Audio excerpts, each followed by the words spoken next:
guys, today we are going to make pumpkin pie, but first we are going to go in the basement to look at the pumpkins that we're using.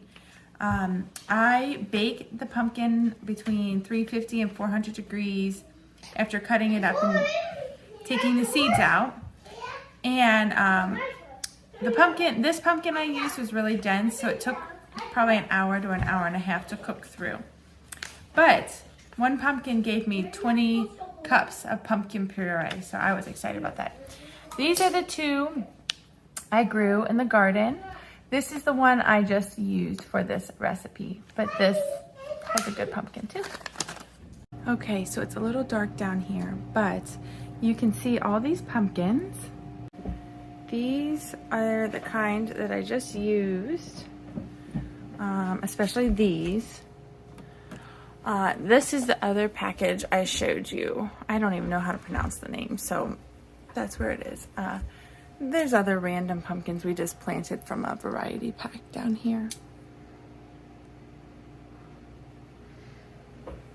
So I always plant my pumpkins early in the season, like May, mid-May, because we have squash bugs really bad. This year we put the extra effort in to hand pick the squash bugs and use duct tape and get all the eggs off.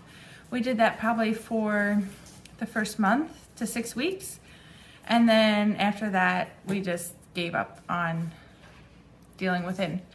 You could cover your plants with tulle, but we had a pretty big patch and we did not want to buy that much fabric, or I wasn't ready to do that yet. We still got over 300 pounds of pumpkins. Each one of those pumpkins is really, really dense. These are fleshy pumpkins for like pies. So anyway, so they're good for the GAPS diet. They give you a lot of yield. They seem to be storing really well in just a normal basement environment. So here we go with the pie. Okay, so today I am making the pumpkin recipe times 5 because I want 2 9x13s and a smaller loaf pan for myself. I try to do just cinnamon seasonings. So I have a harder time with the nutmeg and cloves and the other seasonings or spices that are in a pumpkin pie spice. But everybody in my family loves it and it's more delicious that way. So I'm gonna make them the 9x13s for this weekend. So first thing, 10 cups of pumpkin. So for a 9x13, you would use about 4 cups of pumpkin puree, okay? And now I'm adding 12 eggs and 10 egg yolks. Once again, that's 2 eggs and 3 to 4 yolks for a 9x13. Now I'm going to add 1 1/4 cup of this homemade yogurt. I strained this. You could also use homemade cream or kefir cream. For a 9x13, that is about 1/4 cup. 1/4 cup for a 9x13 of butter. This is 1 1/4 cup. It's probably a little bit tiny bit too hot for these eggs, so I'm gonna stir this so it doesn't accidentally cook the eggs. Mom, you pop the eggs. Okay, so this recipe calls for 1 1/2 cups of honey for a 9x13. And that is a lot of honey. So I'm gonna scale that down and probably put maybe 1 1/2 to 2 cups in my double batch with the little bit extra for myself.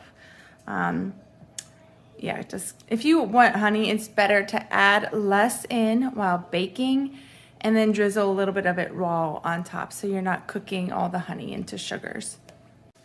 What you doing, Mary? I pop an egg. She's popping the eggs. I got a honey now. Oh, you're gonna mix the honey? Yeah. Oh, okay. I got that. My gosh, yummy honey. It's yummy honey. Yeah. I like it. Oh, you stop it. Stop, stop, stop. Okay. Okay, now it's time for cinnamon. I'm probably gonna add, I don't know, 3 or 4 tablespoons to this big batch. Mom, I hate that. You hate that? I like it. And then I'll do this.